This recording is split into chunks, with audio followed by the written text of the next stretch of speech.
What's the biggest mindfuck you've seen during a campaign? Part 2. The only serious long-term campaign I was ever in had a recurring dick of a BBEG, some kind of demon, who would always appear in various ways to taunt us. Typical bad guy behavior. Anyway, we finally got to his lair and kicked the shit out of him and assumed he was dead. We had a couple more kind of boring adventures since there was no challenging big bad evil guy anymore. Then, in the middle of an adventure where we were forced to split the party, our ridiculously devout paladin went nuts and attacked our druid healer with his daily power. She rolled a natural 1 against it and got decapitated. It turns out that the player of the paladin had been in league with the DM, and his character was possessed by the demon. The rest of us were cut off from him and the druid, so we couldn't resurrect her or anything, and just watched through a scrying glass as he ate her goddamned corpse. Our faces went. Anyway, the rest of the adventure consisted of the horrified rest of the group, Sans healer, and Tank chasing down and killing the paladin. Almost resulted in a TPK. Best end to a campaign ever. This is a cool plot twist I'm quite proud of. I ran a campaign with a Goliath character in it, whose player chose the Omenborn theme when he created the character. He explained to me that his character was born amidst a huge snowstorm, and minutes later, an avalanche crashed through his village, killing almost all of his tribe, resulting in the character being outcast and feared. The only possession he kept from his original homeland was a stone amulet he was given when he was born. Using his spiritual connection with nature, he could communicate with the mountain through his amulet, sensing emotions that would guide him. Several months into the campaign, the party were on a quest where they got sent back in time nearly 1,000 years. Since this was well before the avalanche wiped out his tribe, the Goliath character was keen to visit his homeland and meet his ancestors. When he arrived, he was greeted with familiarity. The tribe's chieftain explained that he was actually the Goliath character's father, and knowing ahead of time that the sun's birth would cause great destruction, he used an ancient ritual to send the sun forward in time to an era when the tribe was waning. He explained that he had been the one advising the sun through the stone amulet, but due to the huge gap in time between them, only vague thoughts and emotions could actually reach him. I had concocted this plot twist in secret. Not usually a good idea unless your players absolutely trust you to make decisions about their characters. So this player was fucking blown away when this was revealed. He was really happy with it, and I was glad it had worked so well.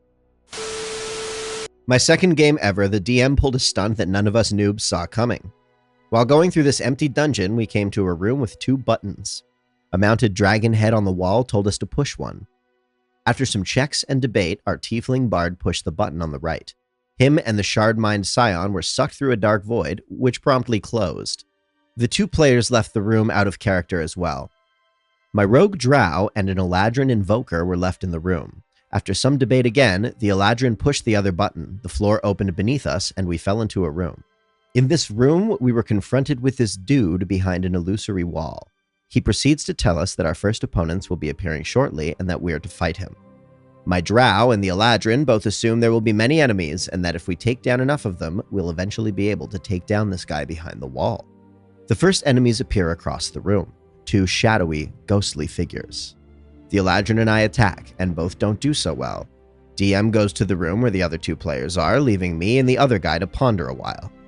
DM returns, and it's the shadowy figures' turns. One attacks me, and I'm bloodied in 1 hit. I attack back and return some massive amount of damage. DM disappears again. Me and the other player again discuss what's happening. I know that I'm going to die in a couple turns if this keeps up. We go through 1 more turn, and I'm reduced to very low HP. My Eladrin buddy decides to make an Arcana check, 19, plus his modifier. DM tells him that he can sense 2 living spirits tied to these shadowy figures. It clicked. Turns out the dark portal the other 2 characters had gone through led to the same room but a different dimension. We were fighting our teammates, and they were fighting back. We ended up hurriedly scrawling a message in the ground, a phrase from our first dungeon that caused a few good laughs. XD. And the shard mind made a telepathic link with my character. Stuff got sorted out. I hated and loved the DM for doing that. It was brilliant. I DM'd a 4th edition campaign with some roommates, and my one friend roleplayed a very self-righteous, egotistical braggart of a human fighter. In the party's first encounter, an attempted assassination by mercenaries that turned out to be a case of mistaken identity, his ear was chopped off by a halfling merc during a critical miss followed by a critical hit. The halfling eventually escaped the encounter, but the fighter vowed revenge. From then on, in every town, hamlet, and city they visited along their travels, he'd ask for information about the merc, who he eventually found out was named Hob. Eventually, he found out that he was in an adjacent district of a city they were currently in. The party went with him and tracked Hob's movements from the markets, to the seamstresses, to the jewelers, to a residential area. The warrior confronted him, and now being around 10 levels higher, easily cut down Hob in one giant cleave, his face filled with glee at his fulfilled revenge. But then he looted his body to find several notes. One was a combination shopping list and love letter from his wife, listing a few items that he needed to pick up from the markets: food, baby diapers, and milk. The next was an invoice from the seamstress for tiny clothes to be made and ready in less than a month. Last was a box from the jewelers, a box with a diamond ring. The fighter turned from elation and glee to a very somber and frightening quiet. He did not keep the ring. I played in an evil monster campaign once. All of the PCs played monster races with legendary actions as a pixie warlock. We were fairly high level. I'd maxed out ranks in bluff, diplomacy, sense motive, and perform, ventriloquism. None of the party were casters, nor were they very clever. My warlock had Eldritch Spear, Darkness, Devil's Sight, Black Tentacles, and Raised Dead. I put these to good use. Before my character met the party, I had raised up the skeleton of a young red dragon. I made my home inside the dragon's skull. I kept improved invisibility on all the time. I used my ventriloquism skill to convince everyone that my voice was coming from the dragon, no matter where I was. I had the entire party convinced that I was some sort of weakened dracolich. When we'd start combat, I cast Darkness, then Tentacles, then send my pet in to kill anything that came near him while I nuked things from orbit. When the darkness faded, all they would see is twisted, broken corpses, some of which were fried from my blast. They just assumed my dragon had done it all. Eventually, they grew fearful of how powerful the dracolich was becoming.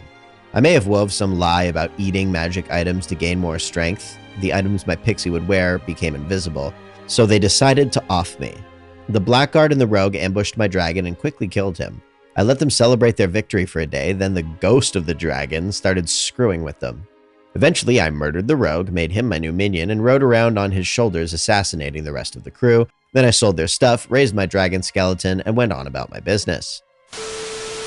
This was my first D&D campaign, the day of Halloween. There was a few of us, an annoying-ass rogue, myself as a human cleric, an elven archer, and a dragonborn guy. We accidentally started a riot and ended up in jail, but there was no one there. The jail was completely empty. There was no guards or anything, so we escape and find out that the whole town has been overrun with zombies. It was a huge city. As we knew the town had around 3,000 people, we assumed there was going to be around that many zombies. We all run to the bar for safety, sneaked up on whatever zombie we encountered and disposed of them before they noticed us. Then we barricaded the doors and tried to figure out how we were to get out of the town, as we all didn't want to take on 3,000 zombies by ourselves. However, zombies started heading over to the bar, so we panicked. We decided to kill them all or die trying.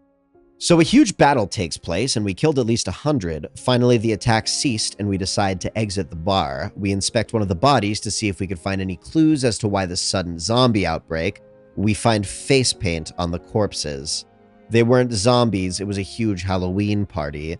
They were all heading to the bar to celebrate. We killed hundreds of innocent people. People start exiting their homes, looking at all the dead bodies, and then looking at us. We are now wanted, dead or alive.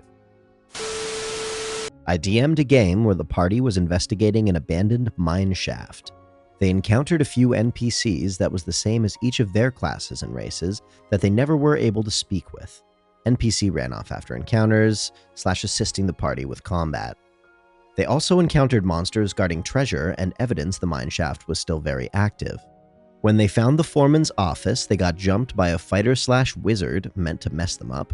Somehow they managed to roll perfect and ended up restraining and questioning him, made up a ton of dialogue on the fly, and then took him prisoner and dragged him through the rest of the mine shaft.